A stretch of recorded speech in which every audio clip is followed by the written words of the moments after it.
দাদা মেইনপুরি কলোনি যাবে? গ্রেট। ও শোনো, একটা জিনিস তোমাকে দিতেই ভুলে গেছি। এই নাও 10,000 টাকা। আসলে আমাদের এখানে ছেলেরা যখন প্রথম মেয়ের বাড়িতে যায় তখন তাদের গিফট দেয়, মনে করে দিও। হ্যাঁ শোনো,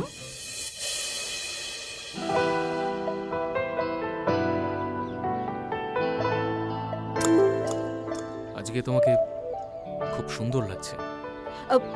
যেটা শিখিয়েছিলাম মনে আছে? হ্যাঁ চলো আমার দাদা। সব মনে আছে।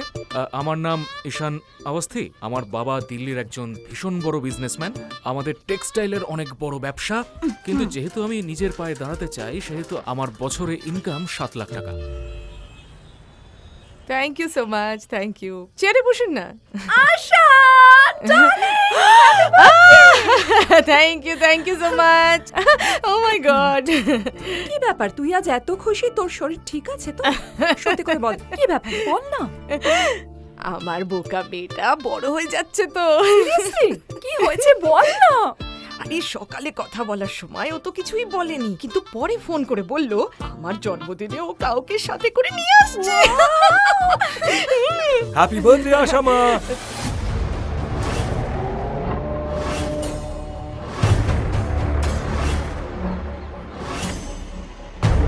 দীর্ঘজীবী হও। God bless you. আপনি 100 বছর বাঁচবেন। Thank you. আরে এই নিন আপনার গিফট। ও ধন্যবাদ। 50,000 আছে।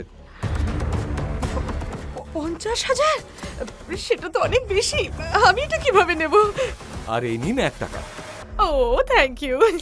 দেখুন আশা মা, আজ থেকে যেটা আমার সেটা আপনারও, তাই আপনাকে এত কিছু ভাবতে হবে না, এসব বাদ দিন। আর বলছিলাম জিয়া কোথায়? ওকে দেখতে পাচ্ছি না।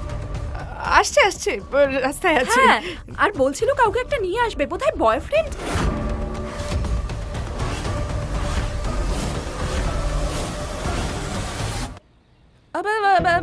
কোন ফ্রেন্ডকে সঙ্গে নিয়ে আসছে, জানি না কাকে নিয়ে আসছে।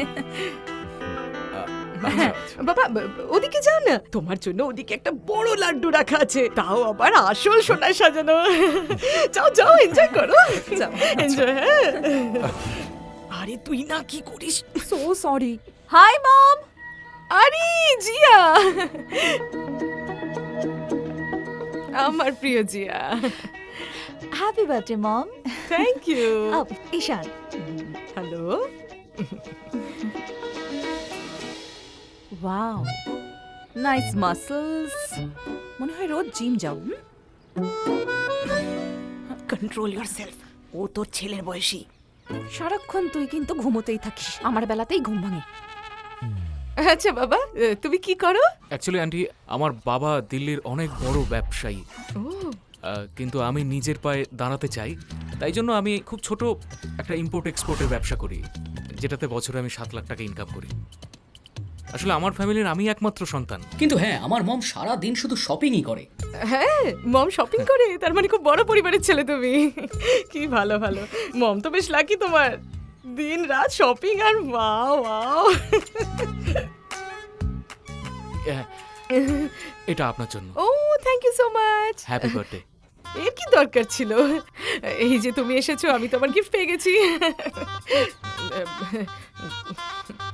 আরে জয়রাজ, এদিকে এসো না।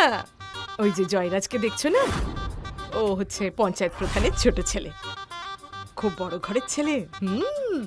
খুব ধনী। ও আজ আমাকে জন্মদিনে 50,000 টাকা দিয়েছে।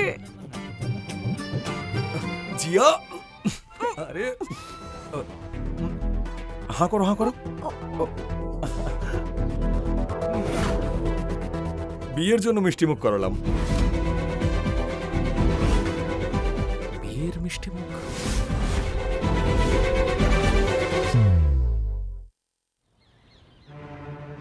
দেখো মম, এরকম হয় না।